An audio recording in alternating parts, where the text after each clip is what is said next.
Hey, welcome. It's Jeff Zito, and this is another episode of Celebrity Jobber. We'll talk to celebrities, pretty famous, kind of famous, and basically find out if it wasn't for their big break, you know, the thing that you know them for.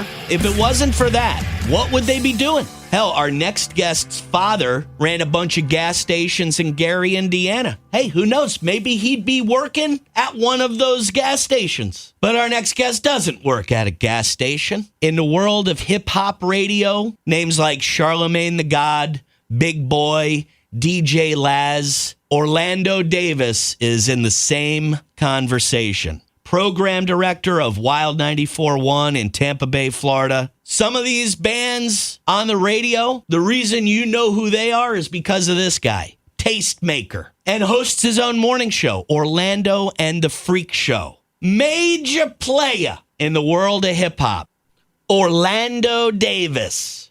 It's just, hey, y'all, how you doing? That's all. They ain't got to promo me, man. I ain't a tastemaker. What is a tastemaker? This is when you know you're a baller. When the guy is like, quietening. Look, you've got one of those pages that says net worth and salary. You've got one of those.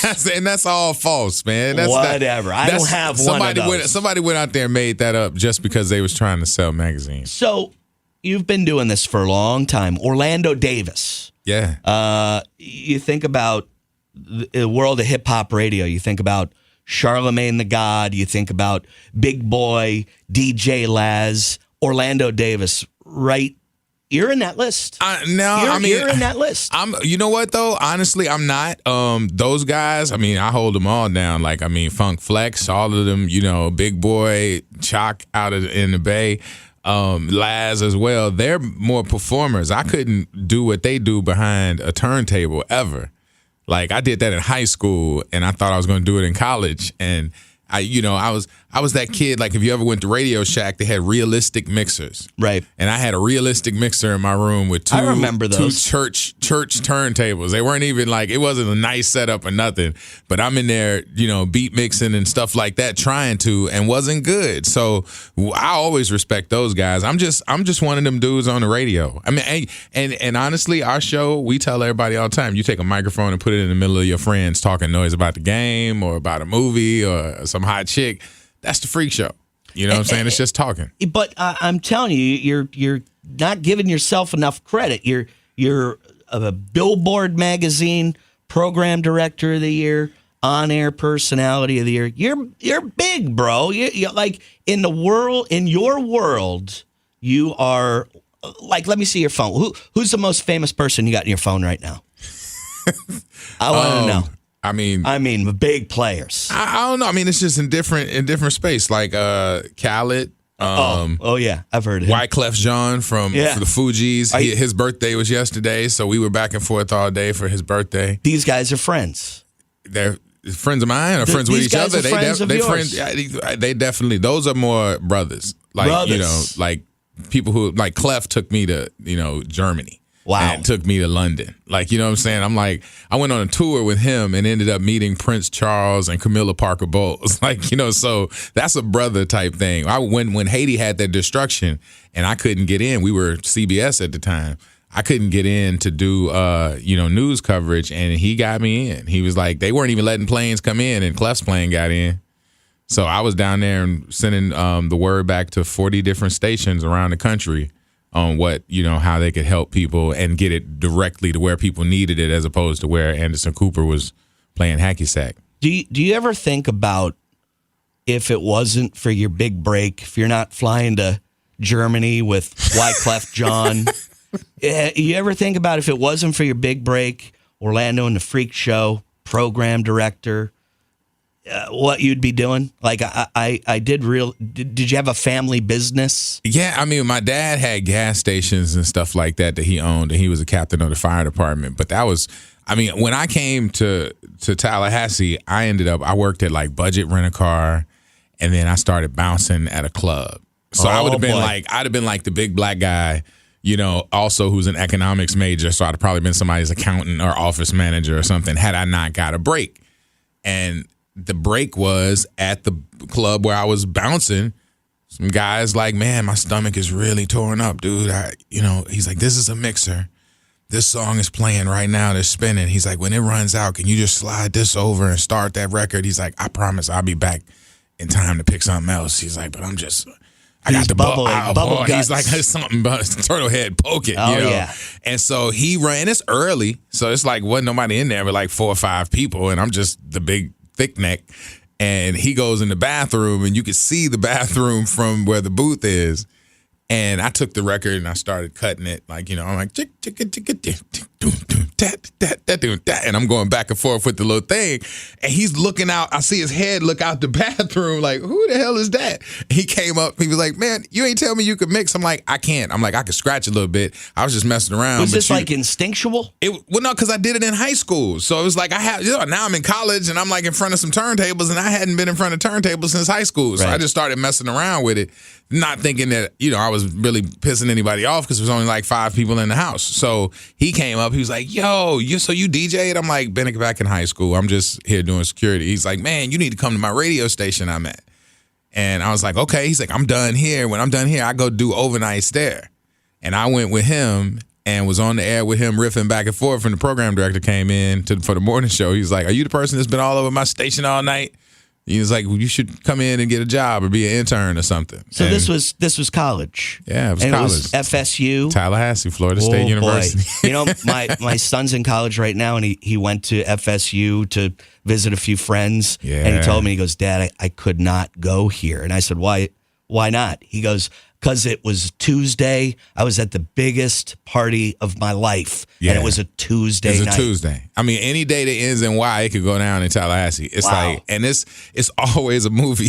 Like, I mean, I didn't want to leave. It was funny when I had the opportunity to come to Tampa. I was thinking of not going, and my best friend was like, "Are you stupid? Like, you have an opportunity. You've turned down markets in Philly, and you turned down, Baltimore and DC. You turned down places because I loved Tallahassee that much." I was like, yo, Wednesday you're going to catch me at Gordo's. Like, I mean, that's what we doing. Like, you just loved the college It was just town. It was just a vibe. I mean, Bullwinkle's, and, at the time we was at Club Park Avenue, which was like CPA. That was it. And Late Night Library. It's like, those were things where it was like, it was a college experience, but after you got out of college, you were still in that circle. So I was still hunting around. Were you a good student? I was all right. You were all right. Okay. I was all right. I wouldn't put it this way. I wasn't gonna kill. C's walk across the stage. Right. There's magna cum laude. There's summa cum laude, and there's thank you laude. Right. I was gonna be one of them thank you laudes. Like, ooh, I'm glad he finished. So you're telling me you think your big break was, because I can tell you probably had some other breaks just as big as this, but I've had a few. Your big break, though, that in your mind was when the DJ at the club had the bubble guts and you had to take over, and he also worked at the radio station. You went to the radio station. He worked at a radio station. I had never been inside one. I mean, think about it. Kid Gary, Indiana, never been inside a radio station. So I'm thinking everybody in Gary thinks they're going to be the next Jacksons, or they're going to be famous. You or are the do 6th most famous person from Gary, Indiana. No, I wanted to use that. Don't you get Freddie Gibbs mad at me. Any hip hop heads out there know who Freddie Gibbs is. But it was really me getting inside a radio station. And seeing that a dude that I just left the club with, late night, neither one of us was making big money, and we walk out and then walk into a radio station and he's in control. I was like, well, damn, that means I could do this. Right. So that's what made me comfortable and I wasn't in his way. He just kept asking me stuff because he's an overnight guy. Right. And I kept saying little whatever's that back was funny. And the program director was like, yeah, why don't you come be an intern or something? And I worked for free for like 18 months. Wow. And then all of a sudden, I was on the air. Somebody got sick, and I was there. So let's roll it all the way back to Orlando Davis is a little baby. All right. Gary, Indiana. Yeah. You lived there until you're how old? Until I was 18.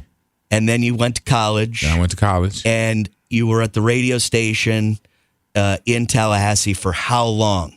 I was there I was in Tallahassee for 7 years. 7? You were you being a doctor?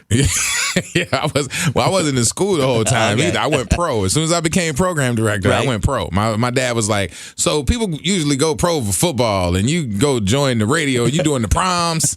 And I was like, I'm not DJing proms. It's a real job, and anybody who was in Tallahassee during that time, X101.5 was WXSR. It was our alternative station, me, Chaz Kelly, College Boy, who is Fisher, Chris Fisher. All of those, Lugnut was there. All of us were like in that whole. That was us. That Wow. was us. That was Sister Hazel. That was 7 Mary 3 at Floyd's music store. You got that a was love it. for that alternative rock because of that. That was a big break too, because that's where I became program director of an alternative station. That's where I met Mookie. Of course, and he came in after I did and made it like a real alternative station. But I was given the reins to learn a little bit more that I knew about alternative and about how it was really set up the same way as any other radio station. It was just the golds and the recurrence was a little different. That's radio talk right there, kids. Yeah, that's it. about talking about songs and stuff. Yeah, song categories and all that, Yeah. all that evil stuff. But I was running around going to all kinds of shows that I wasn't used to. 311. I loved 311 Yeah. back in the day. I still love them. You know what I'm saying? Yeah. Like that was it. So being the black guy in the room where it was like maybe 6,000 people and it was like 2 of us in there, that put me in a different space where I got to know that everybody was like kind of the same. You talk about your radio time in Tallahassee. Where did you go from there? Did you go from Tallahassee to Tampa? To Tampa. Yeah. Because you got to realize this. Tallahassee, as far as like a radio or a media market, it's a big college town, but it's a small media market. It don't get twisted. Like it's the capital, but it's like Right. 167, I think was it when I was there. It was like market 167. How the hell did you jump? I mean, that, in the radio biz, they used to have the leap of the week where they'd have a guy from a small market station and he made it up to like a big. How the hell did you do that? It's like going from the Rucker to the lead. Yeah, man. Yeah. That's tough. Honestly, it was because of the funny thing, that PD who came in for the morning show. I worked with him for years, at different stations and stuff. And then he left and came to Tampa and started a station called Love 101.5. It was all love songs. Lee Reynolds. Okay. Lee Reynolds was here, and his boss was like, "Hey, we're getting ready to like do this station thing." And he's like, "Do you know anybody who's like a good He's like, "I know a kid up in Tallahassee." And he's like, "He would come down here and kill it." And he said, "Okay, well, bring him down." And that's how I got here. So it's full circle. That's still that club. It is. Walking into that station. Wow. Gave me a career that made my kids be able to, And were do a little you something. mornings? Did they give you the morning? Like what job were you hired to do in Tampa? In Tampa, I was hired to do music. Well, I wasn't even music director. I was afternoons. That was Okay. it. I was afternoon drive. And that was July 1st, 1998. And then how long did it take you to become afternoons to morning show and program director of the radio station? A year and a half. A year and a half. Yeah. This guy's got a charmed life, man. That's what I'm saying. I've been working my whole life. 47 years old, working my whole life to get to be eighth of where you're at. Now, you know what? Honestly, it was all about the people. It wasn't about me. It damn sure wasn't about me, but it was a lot of people pouring into me. They're mentors that I have that are just a long list of folks that really spent time with me. And taught me stuff. Like, they didn't laugh if I didn't know something. I was always the kid that was in the room. Because I was given the program director position at 28 or 27. And my GM was always saying, he's like, I don't expect you to know everything. He's like, but what you are is an addition to these meetings, because he's like, you're the young end. He's like, there's 50-year-old guys in this room. He's like, so I need somebody in the room that's like, no, that's not cool. Yes, that's cool. Oh, man, that's exciting.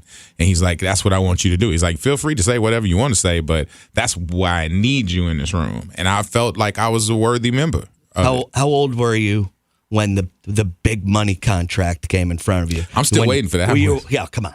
You went from regular radio guy stuff. How old were you when you were like, "What? I did it. I made it. This is it." I making it was different for me. Like my dad, like he doesn't ask for anything. He don't want anything. He just wants to give out whatever, anything you needed. He was going to take care of you. And my dad and my mom were always together. Tried to divorce a couple times, but they just ended up back together. So, that's where I got my loving from. Right. But he saw me wearing a watch one day, and he was like, "Oh man," he's like, "That's a nice watch. What is that?" And I'm like, "It's a Tag Heuer." Oh, like, ooh, yes. Had the black face on it with the diamonds on the thing around it. And it wasn't like bezeled out or nothing. It was just like it had identifiers for the time they were in diamond. And he's like, "I like that. The black face is different." And for the first time ever, I mentally Rolodexed it like, I'm giving my father that for Christmas. Right. And when I gave it to him, my dad broke out. And the watch was like, maybe $6,000. Right. You know what I'm saying? But it did.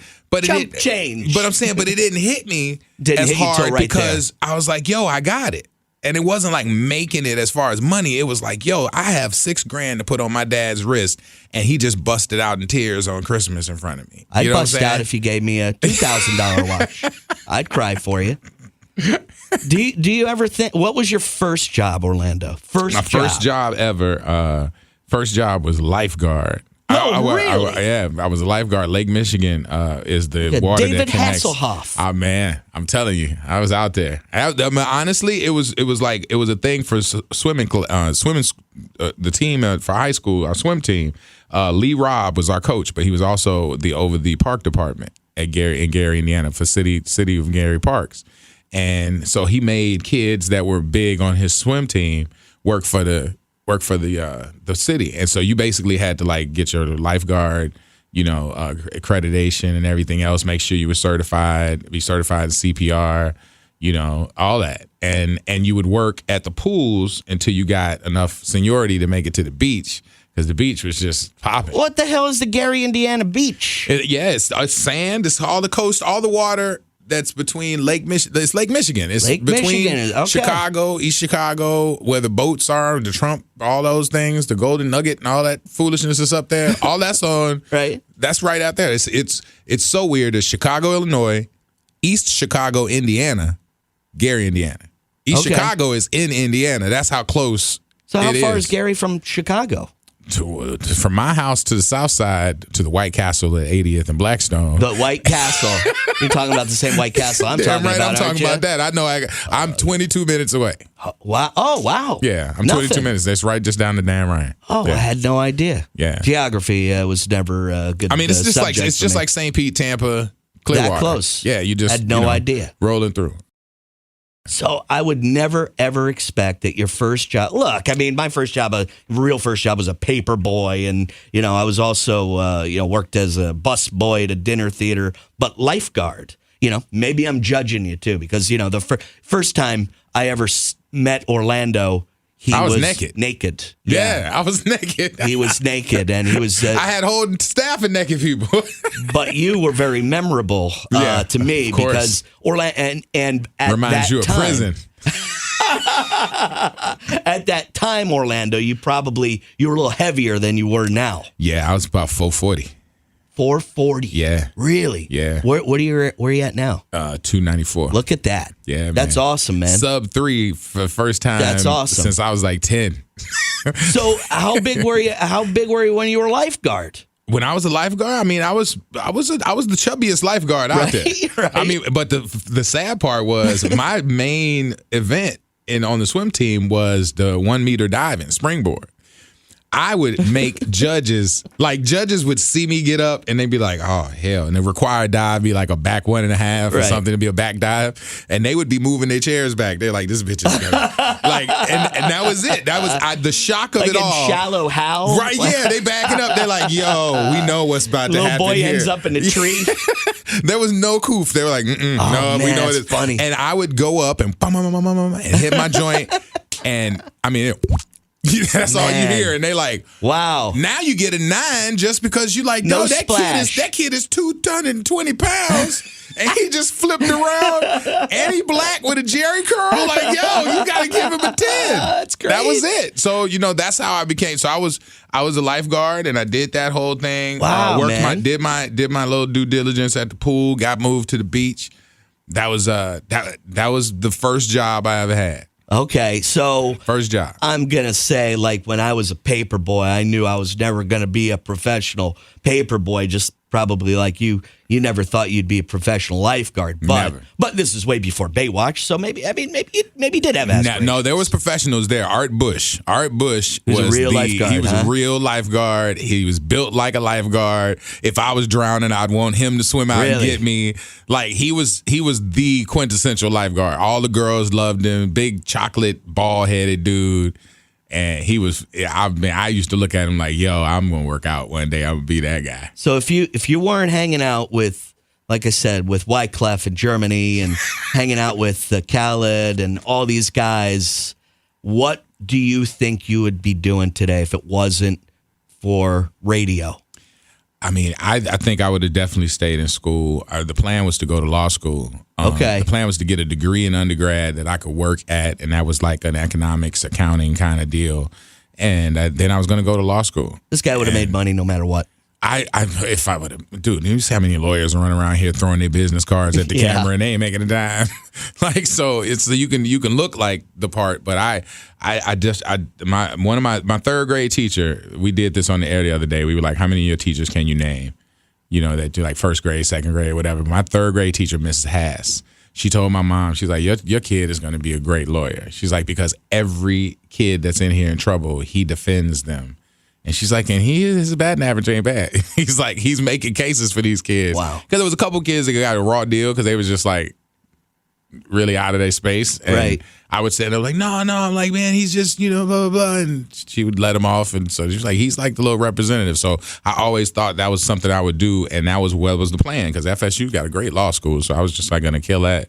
Well, you were. I'd have been in suits, though. It wouldn't have been in this hoodie. I would have been in here like, scullied out. This guy looks like he's an NWA right now. He's got the black hoodie on. He's got the the wool hat on. I'm scaring people at the ATM today.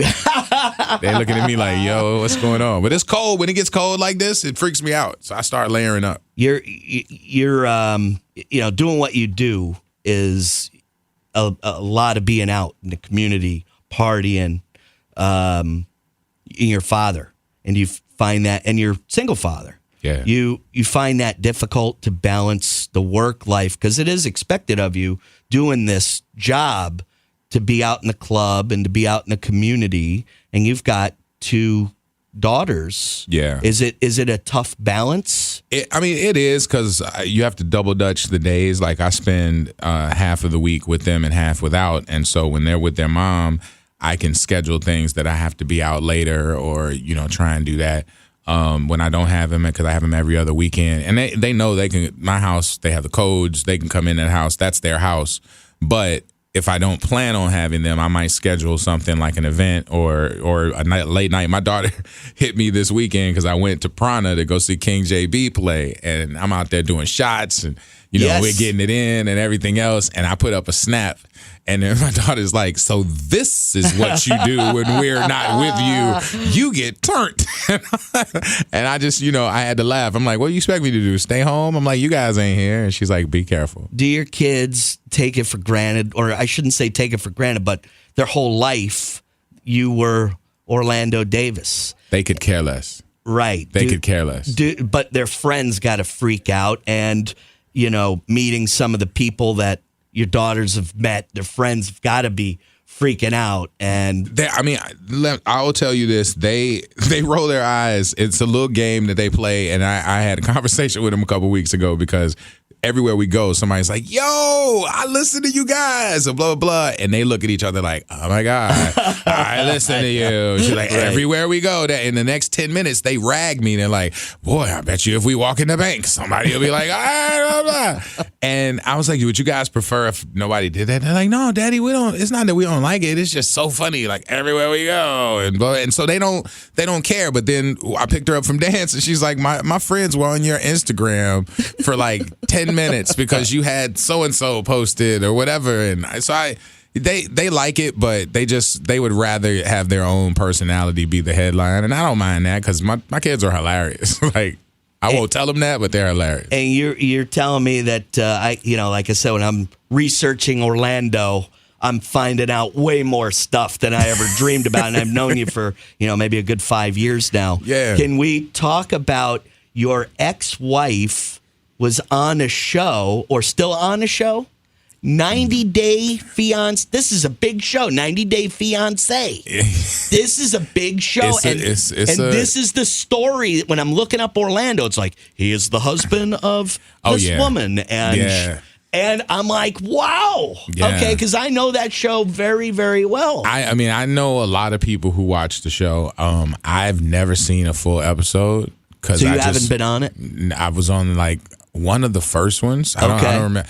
Like when my mother-in-law, God bless her, I love her, and she was like, "Come to the wedding," and I was like, "This is some trash." I was like, I got a career. I'm like, I don't really want to be tied to this. Somebody got 2 weeks to marry you show. Like, this is really whack. And she's like, "It's your family. Come to the thing." I'm like, ugh. So I went to the wedding, and I swear, it was the goofiest. I don't want to cuss, but it was the goofiest thing ever, and it was just. It's the internet, man. I try not to because my agent is always like, "Yo, like somebody gonna clip your voice." Guy's got an agent. Like, See, she's like, "Don't do that." But like, it was crazy because that whole thing, like even like my kids were flower girls, and I took pictures of my kids, and I'm looking down and editing like the picture to make sure I got a good picture. They screenshot that on the show, and then they post, "This guy is not even like interested," because it looks like I'm looking at my phone. Of course. And then they're like, "Oh my God, he's like a diabetes attack away from this, that, and the other." And I was like, "Yo, if I never ever wanted to be on this show, I really don't want to be on there now." I'm like, because I don't need this in my life. I'm like, I got a radio show, I got a career, I got kids. I'm like, you want to do this? Do your thing, but I'm like, I'm not going to do it. And I've never been on since. Well, I could tell you this, the one part of it that I watched, she was telling that dude that he didn't stack up to you as far as bringing home the bacon. She was talking about my ex used to really treat me good, bring it home. I've heard some stuff about the show, but again, it's so outside of because they are into it. Like the family is into it. It's the family business now. It's like and so they are like. I try not to talk about it. I talked about it on Plead the Fifth like a couple weeks ago, and it ended up in like probably one of the things you saw in that Google thing, the In Touch magazine and all this stuff. And I'm like, yo, bro, I'm like, I don't need that in my life. Right. I'm like, I'm proud of my career, and it's a push and tug of war with me and her because I don't want my kids on that show because that show is about hooking up, people bedding each other. It's a lot of stuff, and the people on there all got their side hustles and OnlyFans-ish stuff, and I'm like, yo, just leave my kids out of it. That's kind of what I want. And but the radio station, she's like, well, you had talk about them on the radio, and I'm like, this is a career. Right. It's not like me doing all this stuff. It's like just be me being me. I'm a dad, right? And so that's the back and forth right now. So I try not to talk about it. If I can answer any question, but yeah, that thing is just like it's you're gonna catch me some heat. Tell me one thing about you that a lot of people would be surprised to hear. Is there something about you that I look at you and I go, okay, this guy's a big baller in the hip hop world? Is there something about you that you think I'd be surprised about? Or people that know you or listen to you would be surprised about finding out, like if you collect Pokemon cards or something. Like, is there something that you maybe don't talk about a lot? We talk about everything, but I'll just tell you. You said big baller. I'm like, yo, I'm afraid of spiders. Like if I gotta kill a spider, it's a thing. It's like a plan because I'm like, that spider will come back and get me. I'm arachnophobia when I was a kid made me super scared of spiders. I hated that movie too. Oh my God. It was like every time you thought the spider was dead, it's like, it comes back. And I'm like, so I purposely, like I have a way that I kill spiders. Like if there's a spider in the floor, I would toss a book and let it splat on it. And then I would go dance on the book like to make sure it's dead. And do you scream like in that commercial? I've screamed a few times. Yeah. They're like, They just terrify you. Something about spiders. Throw the flag on the play, like, yo, man, you screamed. I'm sorry you had to relive that. Oh man, yeah, that's me. That's it. That's the commercial. Me. Yeah. So that's other surprises. I don't. Everything is just an open book. I sang first tenor for concert choir. So I mean, like La Boheme and the operas and of everything from Negro spirituals to gospel to concertos. I mean, we had to sing under Levon Tobin Scott, under Vernon Smith, under Augustus J. Pearson. These are great. Now you're getting into some good stuff. These are great. These are great, like, people who have like just great interpretation of music and just great instruments. And they pulled out a lot of me in college, and music is all me and my good friends that created music together and did all that stuff. All of us met in the choir. And what do you think about if this was to end today? You had a great run.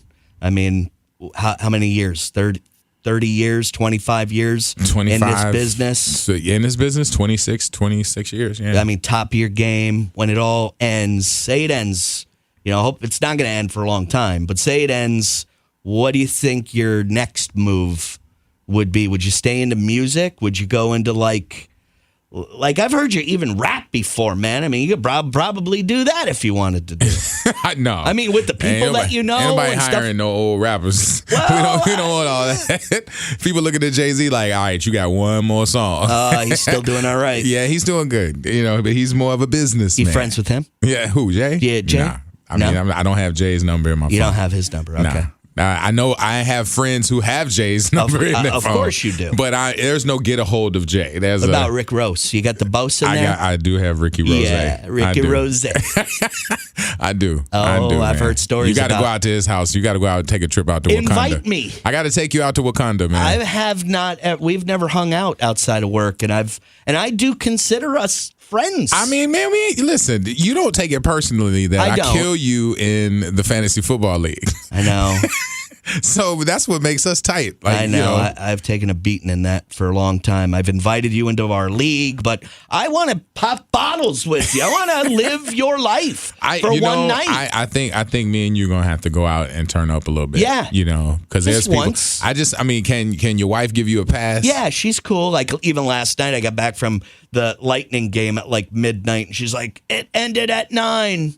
I did take a little heat but if I tell her I'm going out with you, and I'll be like, hey, Orlando's picking me up in a limousine. Oh, wow, I got to get a limousine. What is this, a date? I don't know, that's how you roll, isn't it? I'm not going to want to drive there in a Kia, are you? All right. I'll make sure I get you and Calta together, and then he can bring in his Sprinter. There you go.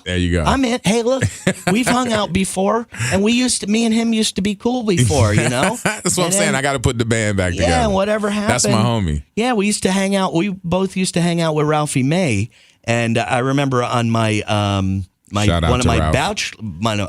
it was just the anniversary. I think the 5th year of his passing. I love that guy. I keep a recording of his whole thing about Cuban coffee.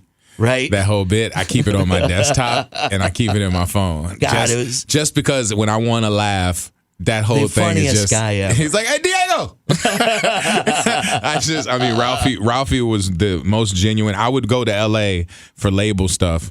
And I'd be like, "Hey, baby, I know you in LA, man. Just tell me where you staying." Oh man, I'm closing my eyes right now. That's and really he would good. pull up and have a bag for me, and it would just be like, "Hey, just a little love from your player." Oh man, and he would take care of me. We did interviews on the air with him where I had never had a THC strip. Oh, and his were potent. Yes. Like this was before it was the watered down whatever we get at the dispensary. Yes. This was like going ham. And he gave us all a strip and said, "Man, just let it do what it do, baby."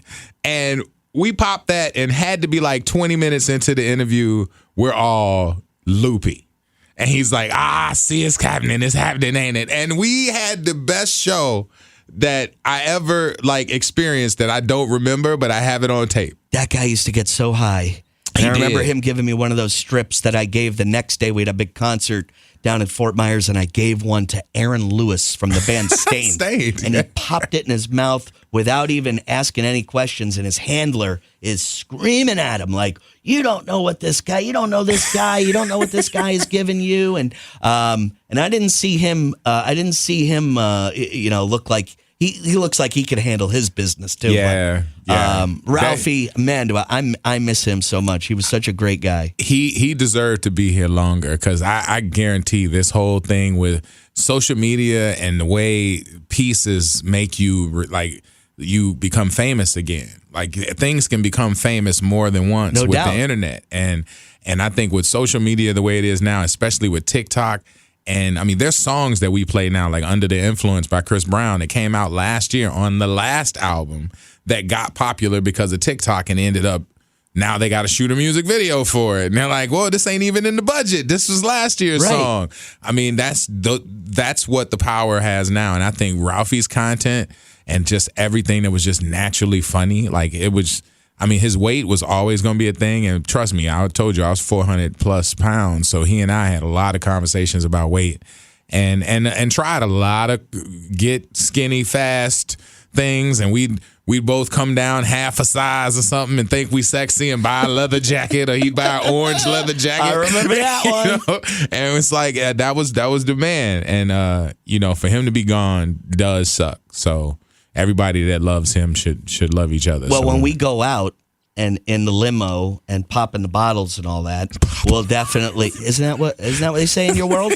Popping bottles. That's exactly what they say in my world. Yeah. I'm just trying to be hip, popping the bottles. I'm just trying to be hip. I just I do respect you so much, and I just wanted to let you know that. And the guy's humble, but he is a player. This guy is in this business, the top of his game, and you didn't have to do this with me, so I really do. Oh no, man, this is dope. I appreciate you doing this. I mean, first of all, I'm not humble. I'm lucky. Well, all of us are, dude. I mean, you talk to people and said, "What was your first job?" And imagine if this didn't happen, I wouldn't have got laid. No doubt. Come on. I mean, and that whole thing, that was the whole point. I mean, that was the whole thesis of everything that I had going on. Lifeguarding made me think I want to have women around. Not to touch them, not to do anything, but having women around in your space made everything better. It wasn't like working with a whole bunch of dudes that smelled. Right. You cared about how you looked. They cared about how they looked. You working around women. So I always knew I wanted to do that. And then in radio, it just always, the women were always a headline. Like Tallahassee, you want to stay in Tallahassee because the talent comes through Tallahassee. And it was an important thing. So it was like ladies were all, and now even I've always had female music directors. There's been nothing going on there, but these women bring something to the party, like me bringing the youth to the party back in those CBS days. Like you're part of that conversation. It's different. You would have been an attorney.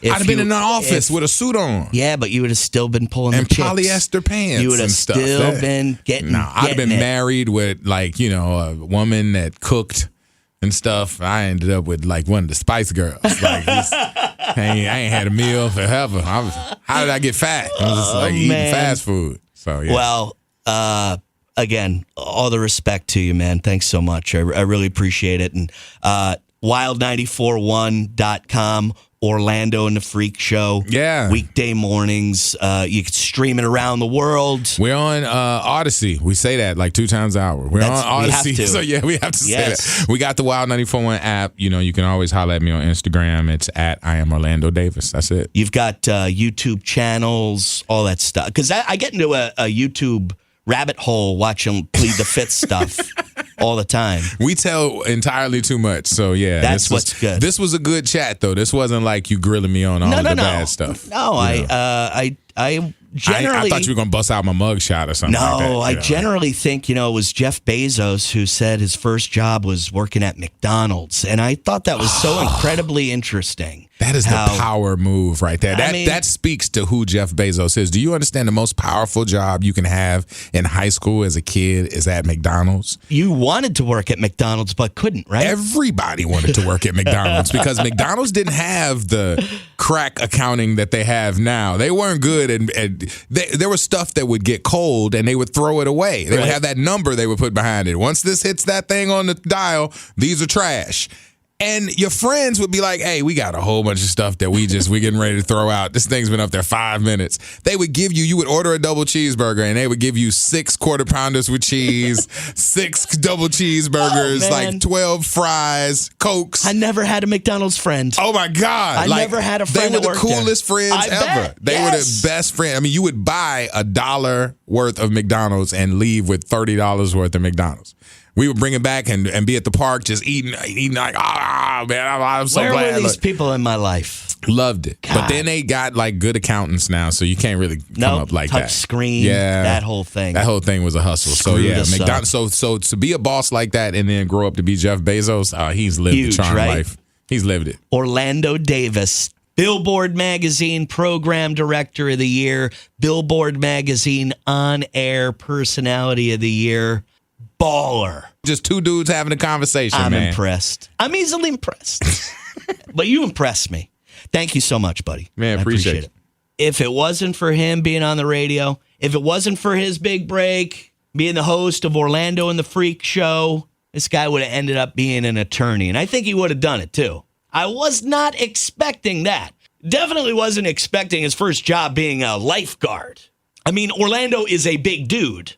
I would pay to see some of those old lifeguard pictures. And I'm going to have to push him on that night out with the boss, Ricky Rose. I think I could hang. I would definitely stick out like a sore thumb, that's for sure. Everybody's got a story. And if he wasn't flying to Germany with Wyclef, who knows, maybe he'd be one of those car accident attorneys. That's it. Another episode in the books. I'm Jeff Zito. Thanks for listening. And next week, we'll be back with an all-new episode of Celebrity Jobber. See you then.